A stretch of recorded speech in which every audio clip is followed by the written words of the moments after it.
to'ylaydi. Navruz merekesi tabiat ve adamның müddetini ko'rsatadi. Ixlos bildiru er adamga amanat, ata-baba dasturi ancha qayda. Адам білімсізден жаман жоқ, ол дәстүрін білмесе, жұрт айтатынадан деп. Осы Наурыз күн барша халық бірлігі тағы келді, ұлыс күн жалғасы ғалам тірлігі. Тұрмайық, әндетелік жырлайық, ортамызда ашайық, ырыс тілеп бұғылға. Кетті, жырлайық, жаз жетті. Мейрамы ежелден құтты болсын Наурыз. Ұлыс оң болсын, ақ мол болсын, ұлыс бақты болсын, төрт түлік ақты болсын, ұлыс береке берсін, бәле жала жерге енсін.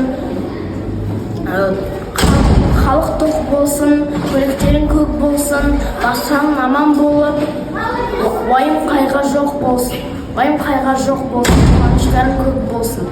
Ұлы мерекелерде, осы мерекелерде ұлтымыздың нақыштары анық байқалады. Қалаларда киіз үйлер тігіліп, қазандарда Ашық болса қас-қабақ, бейтаныс та таныс та, бүгін төрде бас қонақ, арпа бидай тары бар. Қадық малта ағы бар, іші летін жейтінің, бұл көшеде бәрі бар. Көз көжені кейбір халықта адамдар көп көже дейді, немесе тілеу көже дейді. Сенші дегеніміз не? Қуанышты хабар әкелушіге берілетін сыйлық.